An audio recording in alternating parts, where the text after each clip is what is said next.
And it's not crazy to say this is the best episode of Invincible ever. It's not crazy to say that at all. I was cheering, I was clapping, I was standing up and saluting. And I even cried. That was biblical levels of hand thrown. And me and you, we gotta talk about it. This is your spoiler warning. You have been warned. No. Wait.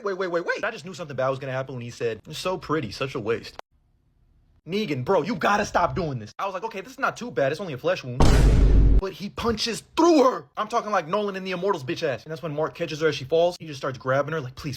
He starts crying, yelling out, Cecil, help. Steven Yeun killed it. The voice acting this episode was top tier. Dog, I was balling. I know I'm not the only one who thought of this. Gwen, stay with me, Gwen. The whole time I was like, first Rex, Foggy, and Hector, now Adam Eve. And this sick, sadistic geriatric starts licking the blood off his hand. Talking about some companionship. Wow, we don't have that on Viltrum. It's a weakness. But that's when Mark hits a bar of all bars. He says, I've seen the future. You don't live to see tomorrow. That's called motherfucking bar. And Conquest is just like, show me. So Mark got something different with this fist. And this time when they punch, he breaks his metal arm. But Mark breaks his hand too. It was like, And before Conquest could say, oh, I could just get a new. Mark hit him so hard he turned into a whole different person. And dog, Mark was going in. He hit him with a Mike Tyson and bit his shoulder. What's going on, Conquest? I thought you liked it. But that's when Adam Eve starts glowing. I'm like, oh shit, she's going Super Saiyan, turning into pure Adam. And yeah, that was the case. I love this shot of Mark realizing that she's alive. Beautiful. But again, Conquest chokeslams Mark. But this time he starts telling him some shit. Starts whispering in his ear about how lonely he is. About how all the other Viltrumites fear him. None of them want to get close to him. He doesn't even have a real name. His name is his job, Conquest. And I know the whole time Mark was like, what am I, your therapist? Take a walk. But Eve starts really glowing, looking like, mommy, looking like Dr. Manhattan. And she hits him with a beam, so mean it rips his skin off. Side note, but I know I'm not the only one that thought this episode reminded them of Dragon Ball Z. And this right here reminded me of the Special Beam Cannon. As Mark's like, you're alive.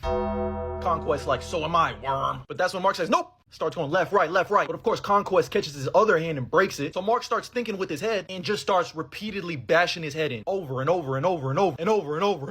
And now Conquest got to wipe himself off, man. He dead. As Mark and Eve get a little intimate moment together, everyone pulls up on the carnage. They had Conquest looking like the colossal Titan from Attack on Titan. We pick up with the roles reversed. Eve tells Mark about the mental block that suppresses her powers, but when she died, it unlocked something in her, and that's why she was able to regenerate. And they finally get some time to rest. We learn Cecil's working on some new robots. I love this moment of Debbie and Mark reconnecting again. And Cecil, you ain't slick. I know what you're thinking when Conquest dead body. But that's when we get Rex's funeral. Seeing his goggles brought a tear. I felt so bad for Ray, who was in the distance, that she just breaks down crying. In honor of Rex, Rudy changes his name to Rex. I know that's supposed to be a sweet, intimate moment. I'm not gonna lie, that's some crazy dick writing. But I can't help but love these two. Eve gets up on the podium and says that Rex was her first everything. And, you know, I understand the gravity of the situation. But if I hear my girl talking about her ex like that, I'd low-key be mad, but I understand. As Eve opens up to Mark, Mark starts smiling and is like, I'm just happy that you're alive. And then it's bow chicka wow wow. And I'm talking bow chicka wow wow. I don't know what this is supposed to signify, but it made me a little moist. Then we got teases of the other villains. The return of my goat hibernating out in space. He made it. And these poor aliens don't know who they just picked up. This man woke up and said, more! Like Ben Solo, more! Of course, Angstrom is coming back. Cecil has Conquest and supposedly he's still alive. That's when Mark and Oliver reconnect. And Mark says, if anyone ever comes after you guys again, I'll kill them. And then that man Darkblood comes back. This is how the